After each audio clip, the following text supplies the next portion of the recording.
I would have died for the name Jesus until Yahweh opened my eyes. Yahweh says, I revealed myself unto who the Father will.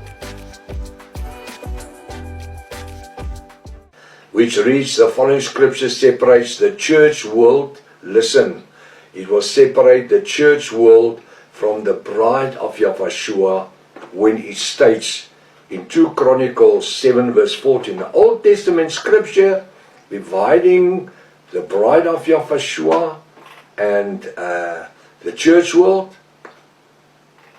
The Old Testament scripture, yes, 2 Chronicles 7:14.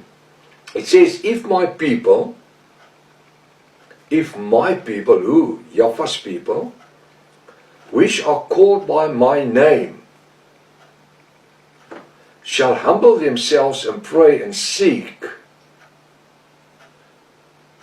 the face and turn from their wicked ways, then will I, Yahweh or Yahweh, hear from heaven and will forgive their sins and will heal their land, who has given his life for the forgiveness of the sin of the world. Yahweh, hallelujah. After studying or reading the above scripture, we need to answer a few questions. I'm going to break this up. If my people, whom in this scripture is spoken to here, whom in this scripture is speaking to here, this is surely not the church world, but it is Israel and the bride of Yahweh, even in this 21st century and beyond. Why? Because the second part declares, if my people which are called by my name,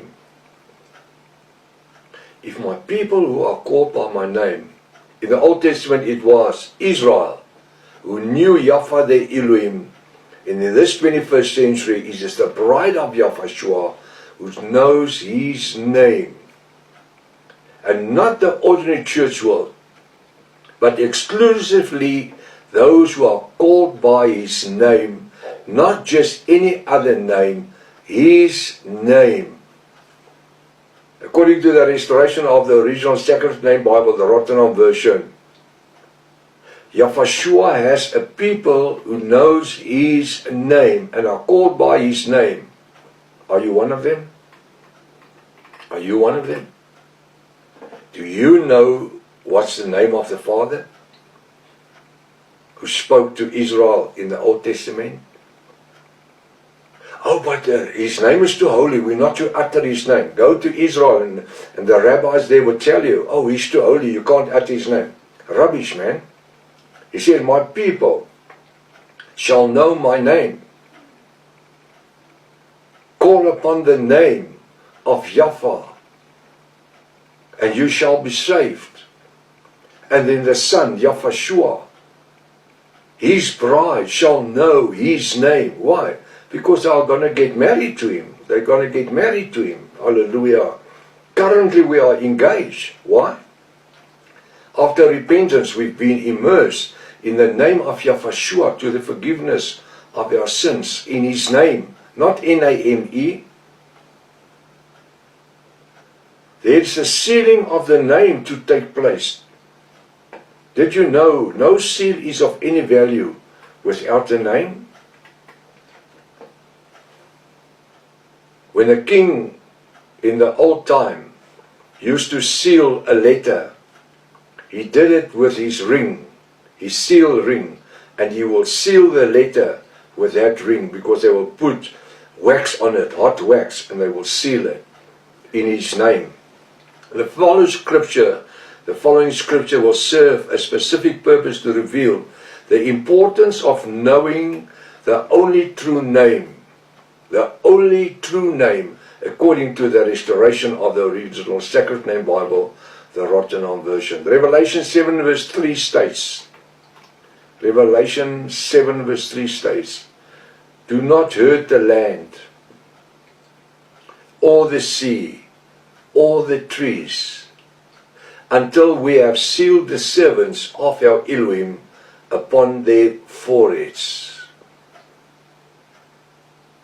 Before we have sealed the servants of Yahweh our Elohim upon their foreheads. Who are these? These are the 144,000, which is from the tribe of Jacob, 12,000 from each tribe.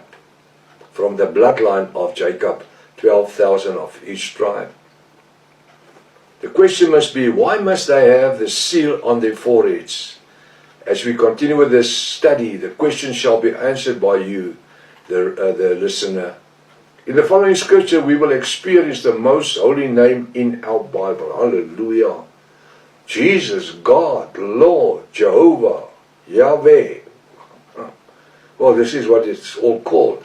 And those are all names that was created by the Roman Catholic Church, Babylonian names. We are going to experience the most holy name.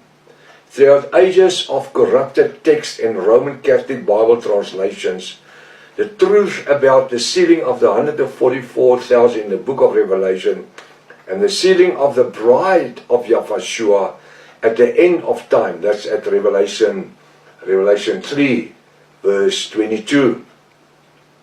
At the end of time have been the cause by which millions of honest, good Christians lived and died for centuries without hearing the original Hebrew sacred name of Yahweh our Elohim, Yahushua our Redeemer, or even the name of the Ruach HaKodesh, who intercedes for us. How sad.